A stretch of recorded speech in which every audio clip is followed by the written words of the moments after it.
Nous sommes de retour en studio avec Sylvain qui a une question pour notre invité. Oui, Louisa, ça pourrait être intéressant de nous expliquer les principes des mises en demeure. Qu'est-ce que c'est qu'une mise en demeure? Oui, c'est une excellente question. En fait, souvent, on entend parler de mise en demeure, mais on ne sait pas nécessairement à quoi ça fait référence.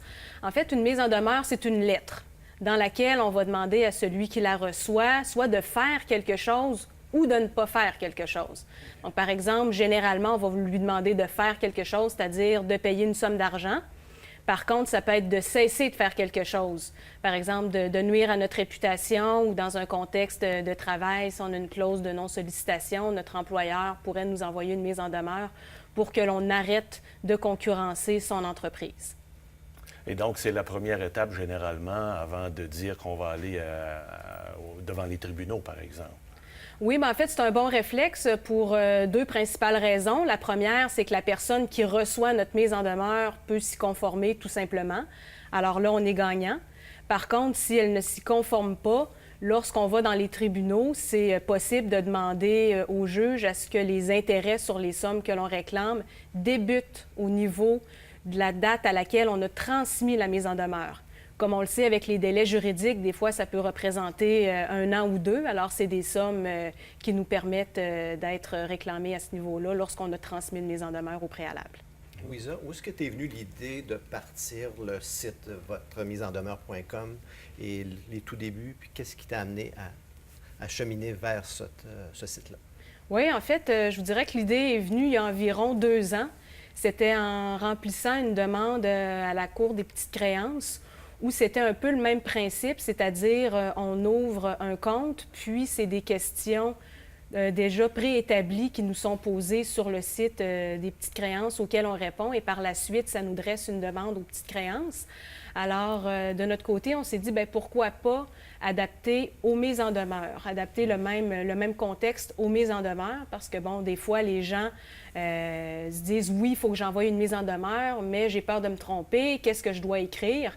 Alors, à ce moment-là, le but de l'entreprise, c'est d'avoir des formulaires déjà préétablis selon diverses situations pour lesquels le client qui sélectionne son modèle de mise en demeure n'a pas à se casser la tête. Il n'a pas à se dire, bon, ben moi, je ne suis pas un juriste, je ne sais pas quoi écrire, comment je fais ça pour que ça ait l'air professionnel, comment je fais ça pour que l'autre personne comprenne bien ce que je veux. Alors, à l'aide du site, c'est des modèles déjà préétablis. Pour l'instant, bon, il y a blessure corporelle, respect d'un contrat, facture impayée, des choses comme ça, des choses qui sont très simples puis très, je vous dirais, qui s'appliquent facilement à la vie courante.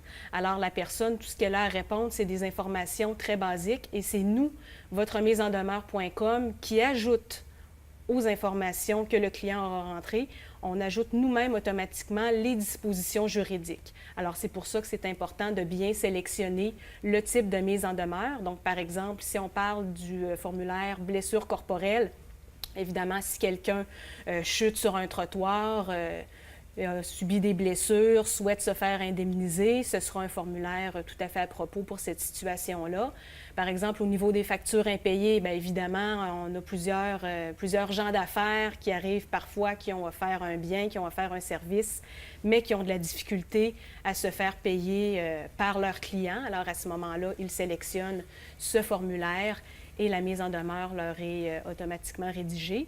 Par exemple, on a aussi respect d'un contrat. Donc, ce que ça peut viser, c'est par exemple, j'ai fait affaire avec une entreprise, je considère que le service, soit elle ne me l'a pas donné du tout, ou elle me l'a donné qu'en partie, ou on m'a chargé plus que ce qu'on m'avait dit auparavant, etc. Donc, c'est des situations qui peuvent faire l'objet d'une mise en demeure avec le respect d'un contrat.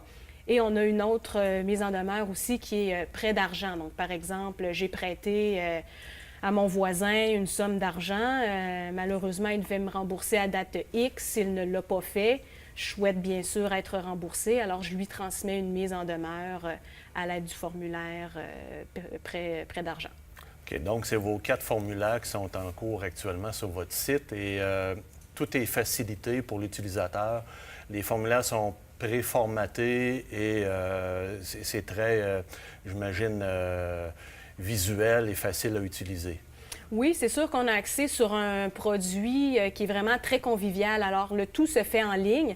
La personne se rend sur le site web, évidemment, au www.votremisesendemeure.com. Elle sélectionne le modèle de mise en demeure qu'elle souhaite envoyer. Lorsqu'elle le sélectionne, elle clique, évidemment. Le paiement se fait en ligne, soit par PayPal ou avec une carte de crédit. Et par la suite, elle a accès au formulaire. Sur les formulaires, c'est des questions très simples qui sont posées à la personne. Donc, par exemple, son propre nom, ses propres coordonnées et ceux, évidemment, de la partie adverse. Donc, le nom de la partie adverse, son adresse. Puis, ensuite, tout est complété avec les dispositions juridiques, notamment au point de vue du Code civil du Québec, pour faire en sorte que la mise en demeure, le produit, soit vraiment d'aspect professionnel. Lorsqu'on envoie une mise en demeure, notre objectif est évidemment d'être payé ou que la personne qui la reçoit obtempère à nos demandes. Alors, ce qu'on a fait en sorte avec votremisesendemeure.com, c'est d'être le plus convaincant possible en ajoutant les dispositions juridiques. Une fois que le client a tout rempli les champs, puis ça prend peut-être 2 ou 3 minutes, là, c'est quelque chose de très rapide. Il reçoit directement dans sa boîte courriel le produit final. Donc, il n'y a rien à modifier. Tout ce qui lui reste à faire, c'est de l'imprimer, le signer et l'acheminer à la partie adverse. Donc, tout ça se fait dans la même journée? Oui, c'est ça. C'est dans l'espace de quelques minutes, la personne s'installe sur son écran, sur sa tablette, son téléphone cellulaire. Elle remplit les champs. Comme je vous dis, c'est quelques minutes. C'est sûr que des fois, il y a des gens qui sont peut-être un peu moins à l'aise avec le web. À ce moment-là, ils peuvent contacter le service à la clientèle. Le service à la clientèle, par contre, va les aider à remplir les champs, mais ne leur donnera pas de conseil juridique. Si le client, lui, souhaite se faire conseiller d'un point de vue juridique, à ce moment-là, on a une banque d'avocats affiliés et la demande du client sera transmise aux avocats affiliés. Qu'est-ce que vous faites pour la suite? Donc oui, il va l'imprimer, il va la signer, mais la transmission de cette mise en demeure-là, vous suggérez quoi? Au niveau de la transmission, c'est sûr que l'objectif, c'est de s'assurer que l'autre personne a bien reçu notre mise en demeure. Puis lorsque je parle d'une personne, ça peut être une entreprise aussi, là. Donc, pour s'en assurer, ce qu'on recommande généralement, c'est l'envoi soit par huissier. Bien sûr, c'est un peu plus onéreux.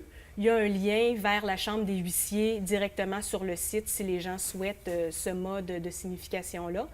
Et c'est possible aussi de l'acheminer par courrier recommandé.